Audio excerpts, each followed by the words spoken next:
Hey everybody, it's the Vic to the -E Vic-E back with another video, and in this video I talk about how I grew my YouTube channel this month. But before we get into the video, I'd like to ask you one little question. Are you subscribed to my channel? If not, this would be the perfect time to subscribe. I'm trying to reach over 100K subscribers by the end of the year, and you subscribing will help me reach that goal. Now let's get into the video. So guys, it's February 2nd, and as promised, I'm creating a recap video to tell you all the things I did in January to grow my YouTube channel. Now, I did gain a few subscribers, but not as many as I hoped for. So we're gonna go through the analytics, and I'm gonna explain what it all means, what I learned from all the analytics and all the information that I got for the month, and what I plan to do for February to grow my channel. So let's get into that. So I'm in YouTube Studio. You could actually click on your channel and it'll, your little channel icon of your face or whatever icon you have, and it will link you to, it'll have a link to go straight directly to YouTube Studio. So I'm in the channel dashboard. And here you can see it says latest video performance. This month I actually did 4 videos. I did a video each week as I already committed to creating weekly content. And this video, the first 2 days, 15 hours compared to your typical video, they say ranking by views, 5 of 10. So this is kind of estimate by how many views you got. Views, 20 views, impressions, click through is 21%. So actually, depending on how many people they showed it to, the click-through rate is 21%. That means that every time they show this, 21% of people actually click on it. So say they sent it to 100 people, only it's 21%. So if they send it to 100 people, only around 20 people clicked on this video. If that's how it was done. Then they also have channel analytics. I actually had 86 subscribers now. That's 8 up from the last 28 days. They do 28-day increments, I guess, because February has 28 days instead of doing a 30-day increment. Yeah, measurement. Instead of doing a 30-day increment, they do 28 days. I'm assuming because February has 28 days, they got at that number, which kind of makes sense because every month has 28 days, not every month has 31 or 30 days. So they say summary, last 28 days, views down 444, so that's 23%, and watch time down 28.7. So, so that's kind of startling. But last month, what I did do was I did some Vlogmas. I was actually, producing more videos and uploading more content on a weekly basis. So if I want to get my views up, which I do, and my watch time up, which I need to do to become monetized, I have to create more videos. This is one reason I need to create more videos, and I'll explain it more as we move further into the analytics for this month. Top videos, story time, dating nightmare, how I discovered I had lichen planopilaris, and that's in the last 48 hours. And then I got $15 meals in NYC. So that's a new video as well. Is there anything else of interest here? Not really. Let's go to channel analytics. Okay. So when we look at our overview, it tells you how many views. It tells the watch time in hours, which is good. And subscribers, 8+, we already know that. And then we can go down in the last, oh, this is 28 days. So they're saying from January 5th to February 1st. We could actually change this, but you know what, we'll leave it just because it's easier. How I discovered I had lichen planopilaris. So in the last 28 days, this is the highest rated video on my channel. And the reason why I believe it's the top rated for a few reasons. One is because it's transparent and true and it resonates with people. I get really emotional in the video and I talk about something that's very, I guess, something that a lot of people don't talk about, something that for some people could be taboo. It's really about my hair loss journey and how I lost hair. And I think a lot with Black women, hair is so important. So a lot of people watch the video, one, to learn, but also because they can relate. So it's a very relatable video. I also shared this video on Facebook. This was the first video for this channel that I've actually shared during this period on YouTube, and so that gave me a boost initially, and ever since then I've always gotten views every week, every month. So it's the top rated video for the month, 137 views. The next video is how to become famous on YouTube, which I recently I posted in January 14th it says. I'm like, did I post that January 14th? I guess I did. And then I put that on YouTube too. I mean, I put that on my Facebook channel too, and it got 57 views for the month. So that was in the whole month. That's what it got. It's a new video, 57 views. That's pretty good for my channel. The next video I posted, this is a new video as well. I got $15 meals in NYC for $5. I really like the idea of minimizing food waste. Also, I like the idea of, I'm always looking for bargains and how people can save money. I know how it is to be on a budget and how you need to save money, especially living in New York City. So that's why I created that video. I thought it was really important. And I got 39 views, which when you look in comparison to an old video getting 137 views, this only getting 39 seems very minuscule. I did the Chloe Ting challenge, the 2-week shred challenge, and I got 26 views. That was in October. So this video is still garnering views. I didn't post it on Facebook. I just put it here. That means people are searching on YouTube for Chloe Ting. We know that that's very popular. Weight loss is very popular on YouTube as well. So people obviously went there for that content. Next up is December 29th, the Christmas haul, H&M try-on haul, shop my closet. I wanted to save money, so I didn't buy any new clothes for this video. I posted it and I got 26 views since December 29th in the last 28 days. So that's January 5th to February 1st, 26 views, which is pretty good. I didn't post this on Facebook or anywhere else, but I just posted it. And we'll get into that in a second, why it's still garnering views. 30-day jump rope challenge, so that's another weight loss, 25 views. Fashion Nova try-on haul. I think, as I said in my first initial video, fashion hauls do well.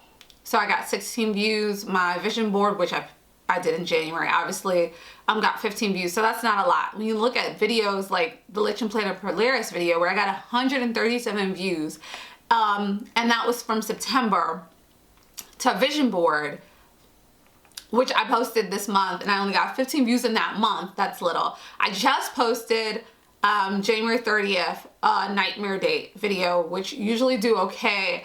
I didn't post it on Facebook, and I got 15 views within the month, within, I guess, a week. That's pretty good. It's averaging up for, it's averaging up. And then obviously introduce myself at 14. So when people find your videos, they usually want to look at what your video channel is about. So they'll look at that video, which makes sense. It's up. So I'm happy that my channel has grown, but obviously it can grow more. Let's look at reach. Impression has went down because I posted less videos. So because I posted less videos, I got less impressions. Impression click-through has went up though, so it's 3.4%. So that means every time they show an impression on YouTube puts your videos on the main channel or on their other browsing tabs, and when it goes up, you can see it'll show here. So every time someone sees the video and clicks, my click-through rate goes up. Views have went down, and that could be because I didn't post as many videos. Maybe the videos aren't as interesting. And then unique views, they didn't tell me if it went up or down. But unique views is, let's say someone loves your video, they'll watch it more than once. So that's why you could have 444 views, or maybe they watched the beginning and then didn't finish the end, so then you'll get another view when they watch it again. The unique views are just how many unique people watched it from one channel instead of having a whole bunch of how many times. So it's just 254 people who really watched the videos this month or this period. My top traffic sources. I think this is really important. This informs so much if you look at your top traffic sources. Last 28 days was YouTube search. And for me, that's been a very big key on how I've been working around creating my content. I also want to create authentic content. Like I said, I really was passionate about the budget thing. So I created a video around the food waste and Too Good To Go app.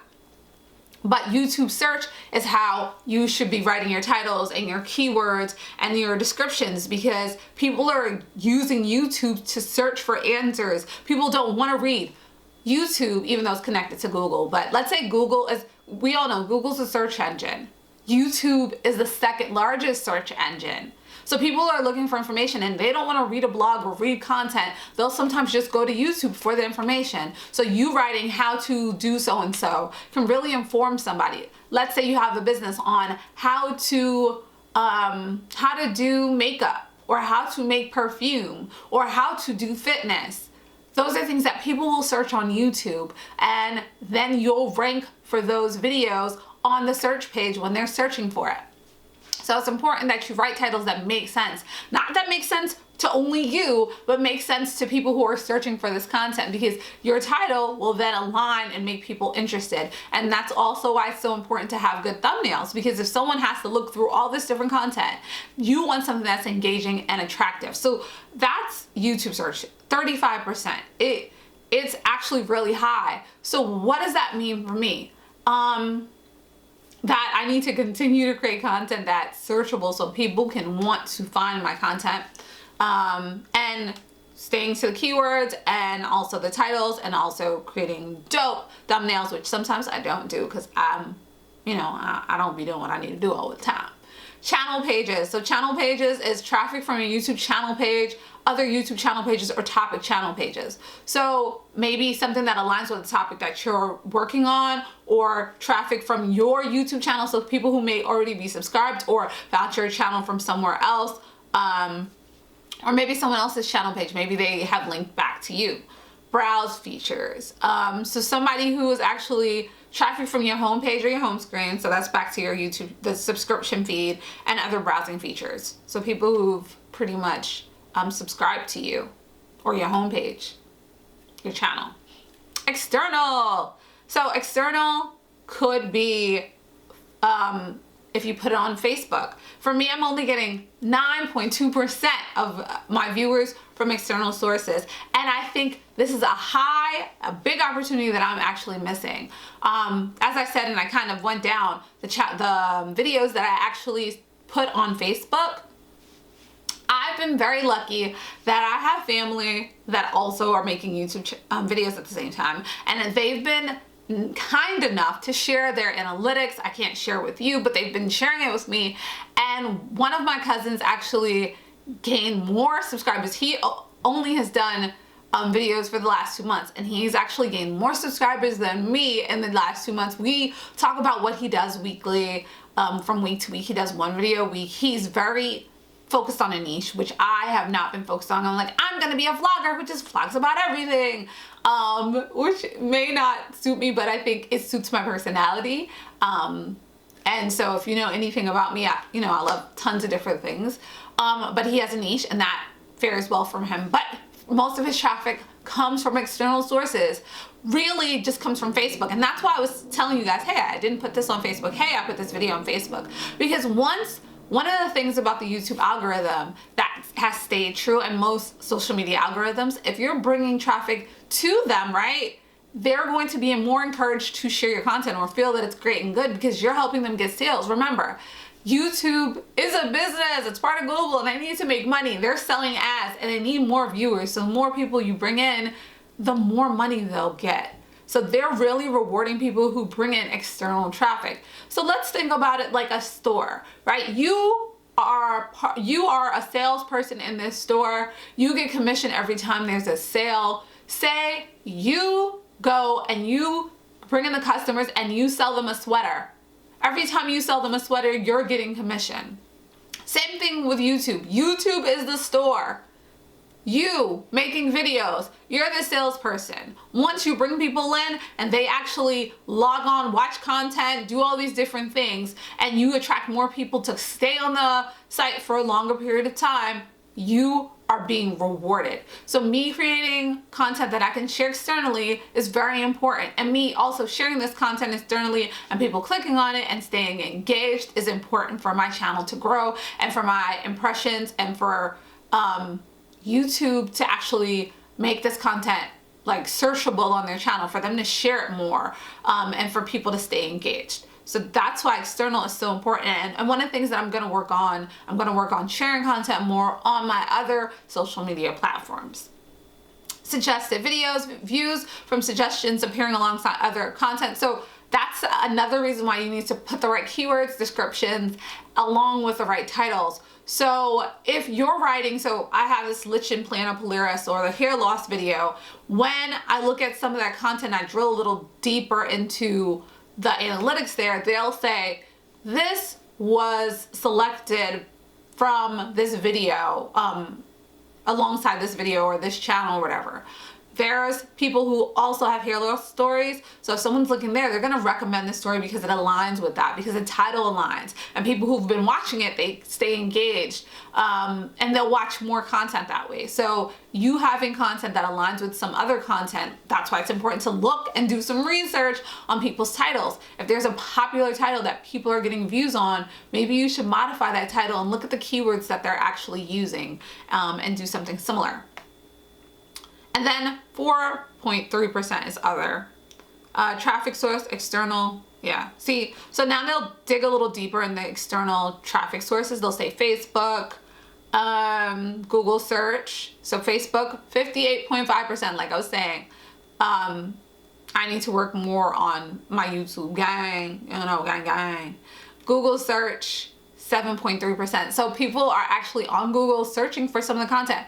I would assume it's mostly the lichen planopilaris stuff, but I don't know. Some people through Samsung, Android, Facebook again, none through Yahoo search. So I wonder, is there a way to get my Yahoo search game up?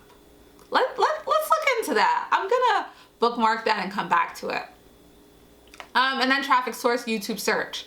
So this is through YouTube search mechanism, people searching for stuff. People are searching for lichen planopilaris in the last 20 days. Now, I keep mentioning that because that's something that's so true to me and so dynamic to me.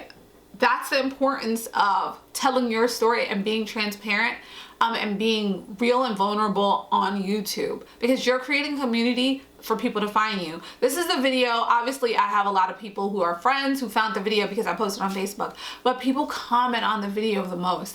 I have other videos that people can comment on and they haven't said a word, but people, when they have lichen planopilaris, they comment on this video because they can relate and they understand the need for commenting and having that support. So you creating a community around something that's really important to you could really be valuable on YouTube. Next up for the last 28 days is Too Good To Go. Next, lichen planopilaris again, the $5 meals. That's someone, so that informs me, okay, creating more content around inexpensive meals could be really valuable. People are searching for $5 meals. So now I'm like, okay, this is something that I already created content for, and it's something that's true to who I am. I'm not just creating content to create it. I can actually look into creating more relevant content there. Too Good To Go, people are searching for that. I don't know if it's Too Good To Go, the people from the company, or if it's people who really want to find out what's happening with Too Good To Go, but that's actually my second ranked traffic source. And then obviously, well, not obviously, but next is jump rope. So jump rope, I lost a lot of weight doing jump rope. I continue to do jump rope. I love jump rope. So people are looking for jump rope results because people are looking for weight loss things. I know that me creating, that's why I have like a tab on my front page. You'll see, you can see on my channel page that there's actually a section for weight loss, because I know people search for weight loss. I know I like looking at people's weight loss results. I like seeing things that people are doing for weight loss. So I have my weight loss journey showing how much weight I've lost, and actually these videos do pretty well. The lowest is 63 views in 1 month. 63 views is not a little small feat. That's the jump rope video. So yeah, that's where YouTube traffic's coming from. And I think that's encouraging. That shows that, okay, people are searching for this content. I should make more of this content. I know for Lich and Planet Polaris, I plan to make more content for that because it's something that's near and dear to me. There's other people who I want to share their stories. I think recreating collective content will actually inform and educate people on what to do and what not to do and what's working for others. So that's something that I'm also working on. So here is impressions and how they led to watches. Impressions, 8.8K, so 8,800. 10.8% from YouTube recommended content, okay. 3.4 click-through rate. Views from impressions, 299. So I only got, from impressions only, 299. Average duration, 359. And watch time, 1992. Okay, so that's that. Let's go to engagement. My watch time is down. It's 28.7 hours. Average view duration, 352, so 3 minutes and 52 seconds. And obviously they're showing you people watch it, but they're showing you it goes down. Like, people might click on it and then by the end they're going off. Only 11% people stay on my video. And it's a long video, so I get that. But it's actually the most watched. Like, people watch it the longest. And let's go to audience. I feel like I don't have enough information in my audience details, but what I do have is when people are like, please subscribe. This is the reason why people say please subscribe, and I'm gonna say please subscribe again, guys. Not subscribed, 84.9%, and subscribed 15%. So my subscribers aren't the main people who watch my videos. It's actually new people, and they'll watch it and they won't subscribe. It's so sad. Why? But if you can engage these people and figure out what it is that makes sense for them, then they'll subscribe to your channel. So it shows that there's opportunity for growth. You just got to figure out that, you know, niche. So 30% is United States. I have other places that watch my videos. So that may or may not really matter to you depending on where you live. I guess depending on, you know, when you put out videos, that might matter too, but that's the detail. I feel like I should have more audience information, but I don't. Okay, guys, so I feel like we learned a lot from looking at this, and I'm gonna tell you a few of the things that I've learned from reading my data and then also chatting with my cousins about their data. I wish I could share some of it, but you know, I can't. One is posting externally. I need to post externally for it to, for me to gain more views on a video. So that's one of the things that I plan to do this month. I'll be posting videos periodically on my Facebook channel that makes sense to my audience there, friends and family, or to people who are learning about YouTube channels. I try to post more educational things, whatever. Number two, obviously my view times, my impressions, and my subscribers all went down from last month, and that's because I posted less videos. So I plan to post 2 videos this month. A week is a lot. Like, it's a lot to post videos. I have videos that I started that I can't complete because some information hasn't come through, or because I have so much footage and I just have to continue editing and I have to make sure I stay on the schedule. So that's why it's difficult, but, and I mean, I have a job, but aside from that, I am going to work on creating 2 videos a month. That's gonna really help me gain more subscribers, because obviously you see how many people, how many impressions have went down this month. The more impressions, the more subscribers I'll get. That was kind of proven in December, but we'll try this theory out and I think this will work. So that's the 2 things that I'll be doing actively in this month to kind of see how I can quote unquote game the system. I think this is something that you guys could look into your analytics as well. And then I'll also be sharing more content on external sources, because obviously we see that the traffic from these external sources help you game the YouTube algorithm and get more views. So guys, that's the end of the video. Tell me below, what do you think you would do from my suggestions for this month, or one of the things that you're already doing that's helping you grow your channel. You know, you can look at the analytics and now you can kind of decipher, or if you have any questions about what specific things mean in the analytics dashboard, please feel free to ask me. I'm here to listen. I can't wait to show you what happens next month. Guys, have a great day. Peace.